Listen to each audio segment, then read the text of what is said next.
Hey everyone, Alex Davis. Gonna give you a whole setup of my punching setup. One thing I love to do, punch mats, punch vegetation, even if you have to punch trees, if they got real deep trees. So I'm gonna give you just from start to finish my whole rig, how to rig it up, what baits, what hooks. We're just gonna go over everything. We'll just start at the rod and reel. This is a Corrado, a 150 XG. To me, I like the 150 size. It fits small in my hand. Doing this all day, you want something that's lightweight, something that's comfortable, because I never take it out of my left hand. I flip with my left hand, reel with my right, so I might be hours and it never come unglued out of my hand. So I want something as light as I humanly can, but very, very durable where I can get them out of the mat. That 150 XG, I can pull any fish out of there. The main thing you want to do, tighten your drag on the reel. You want it, to me, no drag. Tighten it as much as you can, lock it down. If you give a fish 1 inch in any mat or heavy vegetation in trees, they will take a mile. They have the jump on you, and you flip in there, that's when they get it. Probably I'd say 90% of the time they get it on the first drop. A lot of times you don't realize it. I don't understand how you don't realize it, but when they get it, it's almost like they just start swimming through the cover that you're flipping. They already have the advantage from the word go. Next is rod. Rod's real crucial. You want something that has a lot of power. This is a Corrado, it's a prototype, so it's not gonna look like the production models. This is the 7/8 extra heavy. We went through 3 models to get this one right. You need a rod that's got probably 70% of pure power, the last 30%'s tip, but the main thing you want is a parabolic action. It's gotta be parabolic. What that does, a lot of fishermen, including myself, I jerk. When I lift up and I feel when I'm jerking, the rod is my forgiveness. It's my whoopsies for jerking so hard. So that action with that tip is what makes you have forgiving. You don't jerk holes in their mouth. Sometimes you might jerk them out of the water if they're small. I just kind of did that on one, and you might lose those occasionally. The main thing about the tip, you want a soft tip. That's just for entry in the water. It makes it a lot easier if you have a nice soft tip. I'm flipping ounce, 1.25 ounce, 1.5 ounces. So you don't want it to splash really, really loud on the mat. I mean, you want to try to slide it in there as natural as possible. On line, I've always used 65-pound Power Pro. It's just a regular Power Pro. To me, that is the best line there is.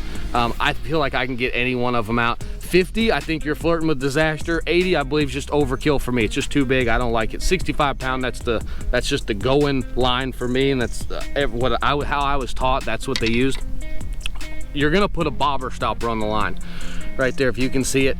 I put 2. The reason I put 2 on there, a big weight, 1.25 ounces, 1.5 ounces, it'll actually slide one bobber stopper up the line. It'll go about 1 inch, 1.5 inches up, and it just kind of messes you up all day. You keep sliding it down. So if you're gonna flip anything over 1 ounce, put 2 bobber stoppers on there. The weight, that's just all depending on the cover you're flipping. You might use a 1/2 ounce if you're fishing like bank grass in Alabama. If you're fishing like what we are right now, which is hyacinths, it's really, really thick. You want to be able to get down there as quick as possible. I use 1.5 ounces probably 90% of the time. I'm more efficient. I can get it in, get it out. I'm not sitting there shaking it, trying to get it in there. If I flip 10 times, 9 of them's going to the bottom. Gives me more chances. You're just gonna slide your sinker on there, put your 2 bobber stoppers. Lastly, hooks. This is a straight shank hook. This is actually a 3/0. I figured out the smaller you go, the less flex you have in the hook. I feel like you hook more, you don't lose as many. A 5/0 hook, that's what I used to flip with. I lost a lot of fish on a 5/0. It's too big. I feel like it can rip a hole. Usually the wire's like a gaff. So I use a 3/0. I feel like I just hook more, land more fish. Lastly, you want to snell knot it. You're just gonna put the line through the eye of the hook. You'll come back here and make a loop. Then you'll hold the loop on the shank of the hook. You'll take your tag end. You'll run that tag end, I like 7 times around between the keeper and the eye. 7 times is just lucky in my opinion. You probably only need realistically 5. I'm just gonna do 5 for demonstration. Then you'll take the tag end, back through the loop, snug that down, pull it real tight. You don't have to trim your tag end a lot. Leave a 1/2 inch. It's going with 1.5 ounces weight, and it's going at Mach 3 through there. He's not gonna see that little bit of tag end.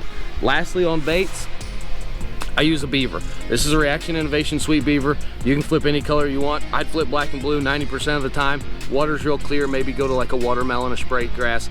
Not sponsored by this company, but I think they make the best flipping bait. They made the original beaver. Everyone else is trying to just get in on that action. So Reaction Innovations, sweet beaver. I like hematoma, any kind of black and blue. One thing, always pinch these tails apart.